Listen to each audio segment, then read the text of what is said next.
A depth charge is an anti-submarine warfare weapon. It is intended to destroy a submarine by being dropped into the water nearby and detonating, subjecting the target to a powerful and destructive hydraulic shock. Most depth charges use high explosive charges and a fuse set to detonate the charge, typically at a specific depth. Depth charges can be dropped by ships, patrol aircraft, and helicopters. Depth charges were developed during World War I, and were one of the first effective methods of attacking a submarine underwater. They were widely used in World War I and World War II. They remained part of the anti-submarine arsenals of many navies during the Cold War. Depth charges have now largely been replaced by anti-submarine homing torpedoes. A depth charge fitted with a nuclear warhead is known as a nuclear depth bomb. These were designed to be dropped from a patrol plane or deployed by an anti-submarine missile from a surface ship, or another submarine, located a safe distance away. All nuclear anti-submarine weapons were withdrawn from service by the United States, the United Kingdom, France, Russia, and China in or around 1990. They were replaced by conventional weapons whose accuracy and range had improved greatly as ASW technology improved. History. The first attempt to fire charges against submerged targets was with aircraft bombs attached to lanyards which triggered them. A similar idea was a 16 pounds, 7.3 kilograms, gun cotton charge in a lanyard can. Two of these lashed together became known as the depth charge type A. Problems with the lanyards tangling and failing to function led to the development of a chemical pellet trigger as the type B. These were effective at a distance of around 20 feet, 6.1 m. A 1913 Royal Navy Torpedo School report described a device intended for countermining, a dropping mine.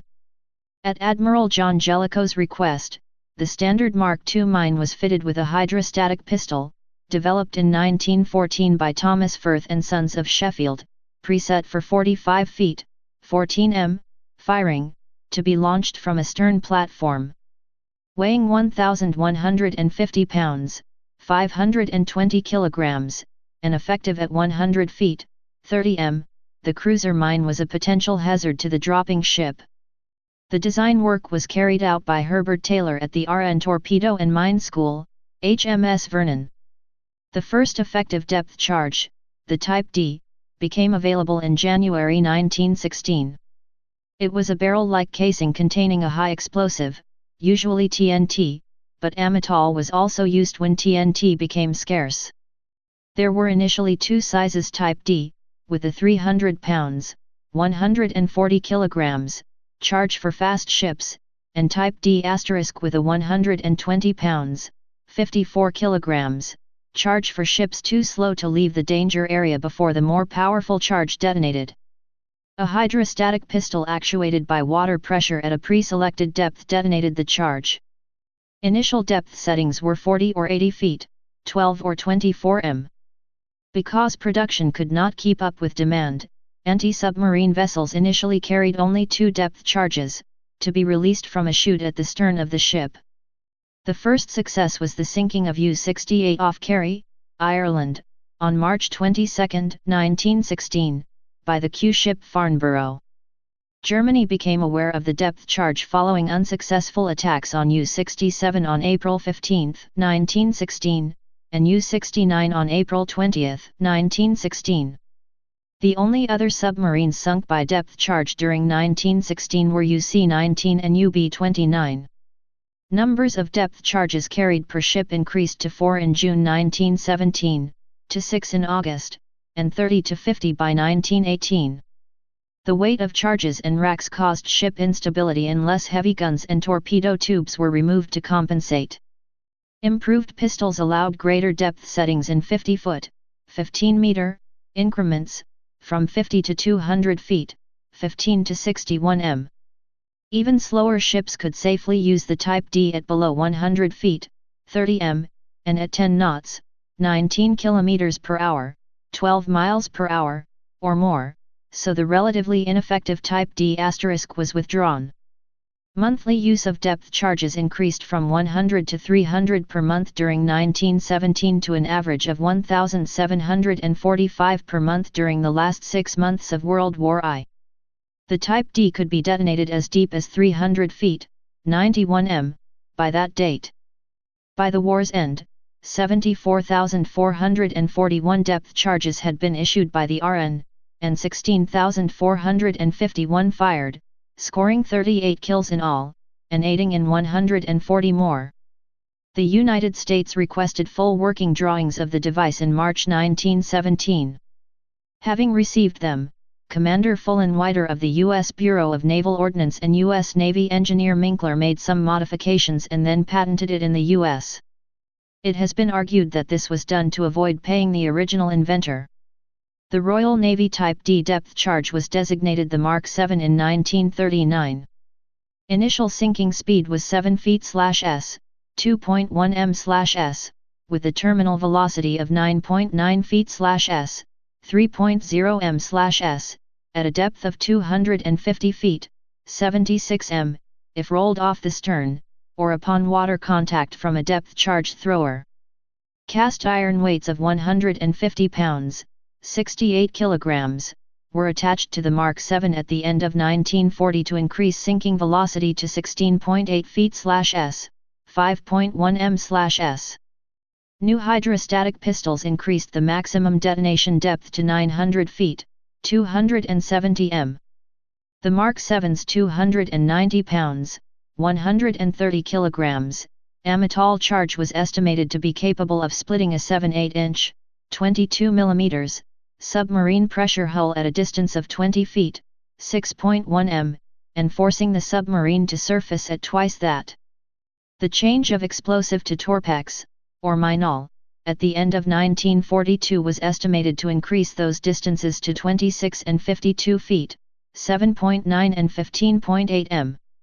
The British Mark X depth charge weighed 3,000 pounds, 1,400 kilograms, and was launched from 21-inch, 53 centimeters, torpedo tubes of older destroyers to achieve a sinking velocity of 21 foot/s, 6.4 m/s.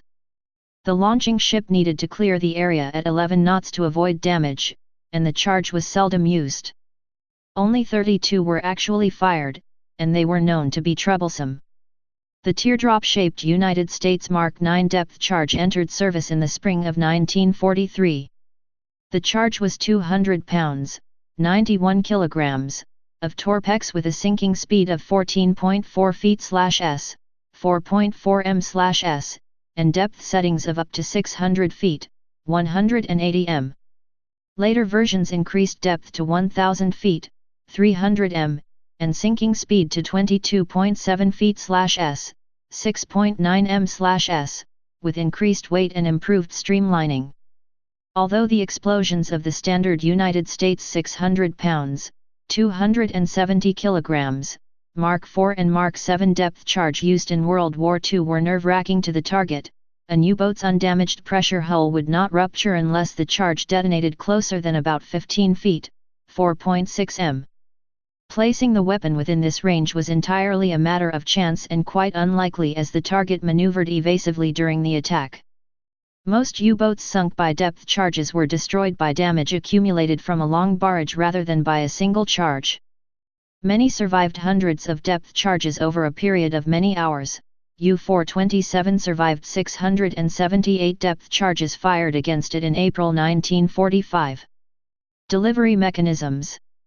The first delivery mechanism was to simply roll the ashcans off racks at the stern of the moving attacking vessel. Originally depth charges were simply placed at the top of a ramp and allowed to roll. Improved racks, which could hold several depth charges and release them remotely with a trigger, were developed towards the end of the First World War. These racks remained in use throughout World War II, because they were simple and easy to reload. Some Royal Navy trawlers used for anti-submarine work during 1917 and 1918 had a thrower on the forecastle for a single depth charge, but there do not seem to be any records of it being used in action. Specialized depth charge throwers were developed to generate a wider dispersal pattern when used in conjunction with rack-deployed charges. The first of these was developed from a British Army trench mortar. 1,277 were issued, 174 installed in auxiliaries during 1917 and 1918. The bombs they launched were too light to be truly effective. Only one U-boat is known to have been sunk by them. Thornycroft created an improved version able to throw a charge 40 yd, 37 m. The first was fitted in July 1917 and became operational in August. In all, 351 torpedo boat destroyers and 100 other craft were equipped. Projectors called Y-guns, in reference to their basic shape, developed by the U.S. Navy's Bureau of Ordnance from the Thornycroft thrower, became available in 1918. Mounted on the center line of the ship with the arms of the Y pointing outboard, 2 depth charges were cradled on shuttles inserted into each arm. An explosive propellant charge was detonated in the vertical column of the Y-gun to propel a depth charge about 45 yd, 41 m, over each side of the ship. The main disadvantage of the Y-gun was that it had to be mounted on the center line of a ship's deck, which could otherwise be occupied by superstructure, masts, or guns. The first were built by New London Ship and Engine Company beginning on November 24, 1917. The K-gun, standardized in 1942, replaced the Y-gun as the primary depth charge projector. The K-guns fired one depth charge at a time and could be mounted on the periphery of a ship's deck, thus freeing valuable center line space. 4 to 8 K-guns were typically mounted per ship. The K-guns were often used together with stern racks to create patterns of 6 to 10 charges. In all cases, the attacking ship needed to be moving above a certain speed or it would be damaged by the force of its own weapons. Depth charges could also be dropped from an attacking aircraft against submarines. At the start of World War II, Britain's aerial anti-submarine weapon was the 100 pounds, 45 kilograms, anti-submarine bomb. This weapon was too light and ultimately, a failure. Indeed, on September 5, 1939, a Royal Air Force Avro Anson of No. 233 Squadron was destroyed when its own anti-submarine bomb skipped off the surface of the water and detonated under the aircraft. To remedy the failure of this weapon, the Royal Navy's 450 pounds, 200 kilograms, Mark 7 depth charge was modified for aerial use by the addition of a streamlined nose fairing and stabilizing fins on the tail. The first to deploy depth charges from airplanes in actual combat were the Finns. Experiencing the same problems as the RAF with insufficient charges on anti-submarine bombs, Captain Birger E.K. of Finnish Air Force Squadron LELV-6 contacted one of his Navy friends and suggested testing the aerial use of standard Finnish Navy depth charges. The tests proved successful, and the 2 Tupolev SB bombers of LELV-6 were modified in early 1942 to carry depth charges. The success of the anti-submarine missions reached RAF Coastal Command, which promptly began modifying depth charges for aerial use. Later depth charges would be developed specifically for aerial use. Such weapons still have utility today and are in limited use, particularly for shallow water situations where a homing torpedo may not be suitable. Depth charges are especially useful for flushing the prey in the event of a diesel submarine lying on the bottom or otherwise hiding, with all machinery shut down. Homing torpedoes can be used for the same purpose, but the cost is prohibitive and aircraft and shipboard inventories limited. An example of such a weapon is the Mark 11 depth charge, deployed by the British Fleet Air Arm. Effectiveness. The effective use of depth charges required the combined resources and skills of many individuals during an attack. Sonar, helm, depth charge crews and the movement of other ships had to be carefully coordinated. Aircraft depth charge tactics depended on the aircraft using its speed to rapidly appear from over the horizon and surprising the submarine on the surface, where it spent most of its time, during the day or night, using radar to detect the target and a lee light to illuminate just prior to the attack, then quickly attacking once it had been located, as the submarine would normally crash dive to escape attack. As the Battle of the Atlantic wore on, British and Commonwealth forces became particularly adept at depth charge tactics, and formed some of the first destroyer hunter-killer groups to actively seek out and destroy German U-boats. Surface ships usually used ASTIC, sonar, to detect submerged submarines. However, to deliver its depth charges a ship had to pass over the contact to drop them over the stern. Sonar contact would be lost just before attack, rendering the hunter blind at the crucial moment. This gave a skillful submarine commander an opportunity to take evasive action. In 1942, the forward-throwing Hedgehog mortar, which fired a spread salvo of bombs with contact fuses at a standoff distance while still in sonar contact, was introduced and proved to be effective. Pacific Theater.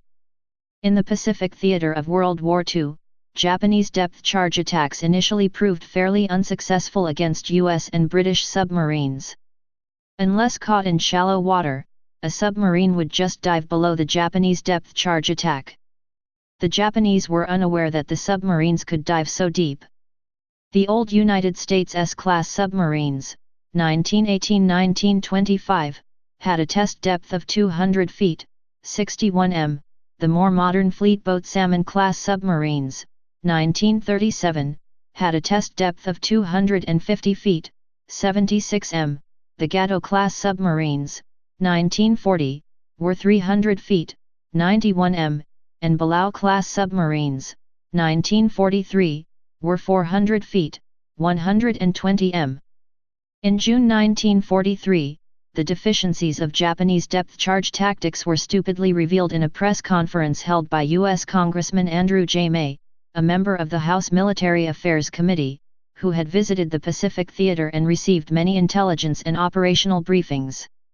May mentioned the highly sensitive fact that American submarines had a high survival rate in combat with Japanese destroyers because Japanese depth charges were fused to explode at too shallow a depth.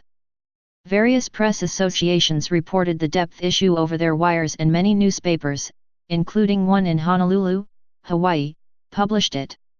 Soon, Japanese forces were setting their depth charges to explode at a more effective average depth of 75 meters, 250 feet, to the detriment of American submariners. Vice Admiral Charles A. Lockwood, commander of the U.S. submarine fleet in the Pacific, later estimated that May's revelation cost the United States Navy as many as 10 submarines and 800 seamen killed in action. The leak became known as the May Incident. Later developments. For the reasons expressed above, the depth charge was generally replaced as an anti-submarine weapon.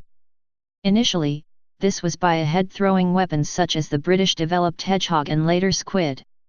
These weapons threw a pattern of warheads ahead of the attacking vessel to bracket a submerged contact.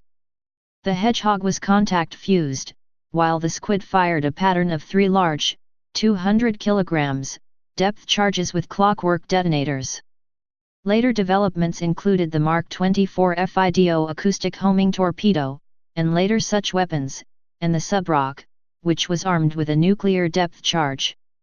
The USSR, United States, and United Kingdom developed anti-submarine weapons using nuclear warheads, sometimes referred to as nuclear depth bombs. Signaling.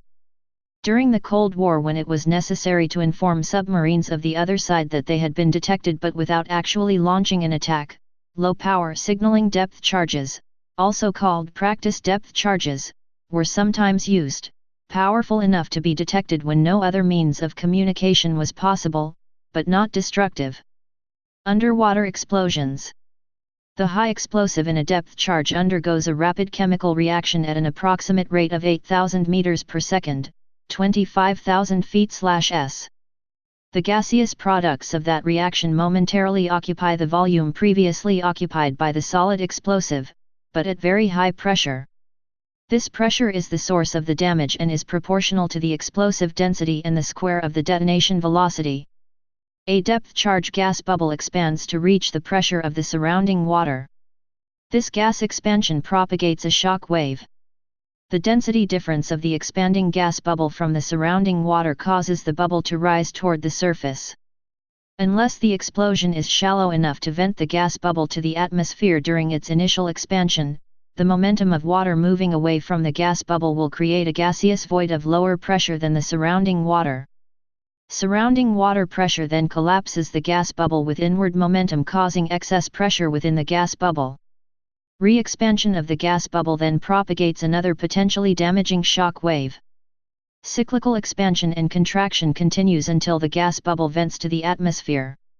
Consequently, explosions where the depth charge is detonated at a shallow depth and the gas bubble vents into the atmosphere very soon after the detonation are quite ineffective, even though they are more dramatic and therefore preferred in movies. A sign of an effective detonation depth is that the surface just slightly rises and only after a while vents into a water burst. Very large depth charges, including nuclear weapons, may be detonated at sufficient depth to create multiple damaging shock waves. Such depth charges can also cause damage at longer distances, if reflected shock waves from the ocean floor or surface converge to amplify radial shock waves. Submarines or surface ships may be damaged if operating in the convergence zones of their own depth charge detonations. The damage that an underwater explosion inflicts on a submarine comes from a primary and a secondary shock wave. The primary shock wave is the initial shock wave from the depth charge, and will cause damage to personnel and equipment inside the submarine if detonated close enough. The secondary shock wave is a result from the cyclical expansion and contraction of the gas bubble and will bend the submarine back and forth and cause catastrophic hull breach, in a way that can be best described as bending a plastic ruler back and forth until it snaps. Up to 16 cycles of the secondary shock wave have been recorded in tests. The effect of the secondary shock wave can be reinforced if another depth charge detonates on the other side of the hull in a close proximity in time of the first detonation, which is why depth charges normally are launched in pairs with different preset detonation depths. The killing radius of a depth charge depends on the depth of detonation, the proximity of detonation to the submarine, the payload of the depth charge and the size and strength of the submarine hull. A depth charge of approximately 100 kg of TNT, 400 mJ, would normally have a killing radius, hull breach, of only 3-4 meters, 10-13 feet, against a conventional 1,000-ton submarine, while the disablement radius, where the submarine is not sunk but put out of commission, would be approximately 8-10 meters, 26-33 feet. A larger payload increases the radius only relatively little because the effect of an underwater explosion decreases as the cube of the distance to the target. Please subscribe and thanks for watching.